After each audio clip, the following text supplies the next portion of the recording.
আজকে সকালে ছিল প্রচন্ড শীত। এই 2-3 মাসের মধ্যে সবচেয়ে বেশি শীত ছিল হচ্ছে আজকে সকালে। আজকে যখন ঘুম থেকে ওঠার পর আমি যখন বের হই বাহিরে যাওয়ার জন্য, তখন বের হয়ে দেখি শুধু ঘন কুয়াশা, চারদিকে কোনো কিছু দেখা যায় না।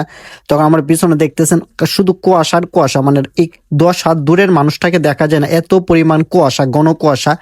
বিশেষ করে হচ্ছে ঘন কুয়াশার মধ্যে গাড়ি চলাচল বা কোনো যাতায়াত করার মধ্যে সবচেয়ে বেশি ঝামেলা হচ্ছে তখন রাস্তাঘাটে হচ্ছে দূরের মানুষকে দেখা যায় না, তখন অ্যাক্সিডেন্ট হওয়ার সম্ভাবনা থাকে। আর আজকে ঠান্ডা ছিল একদম প্রচন্ড, তবে হচ্ছে 10টা 11টার দিকে আবার রৌদ্র উঠে, তখন ঠান্ডা একটু মোটামুটি কম।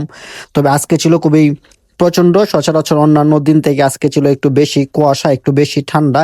আর যখন একটু বাতাসটা বেশি থাকে তখন হচ্ছে ঠান্ডাটা বেশি লাগে। আজকে সকালে কুয়াশা বেশি থাকলেও বাতাস তেমন ছিল না, এই জন্য ঠান্ডা মোটামুটি কম লাগছে। যারা সকালে উঠেন তারাও দেখতে পারেন যে কুয়াশা আসলে আছে কিনা। যারা 10টা 11টার দিকে ঘুম থেকে উঠেন তাদের পক্ষে আসলে দেখা সম্ভব না। শীতের কি অবস্থা?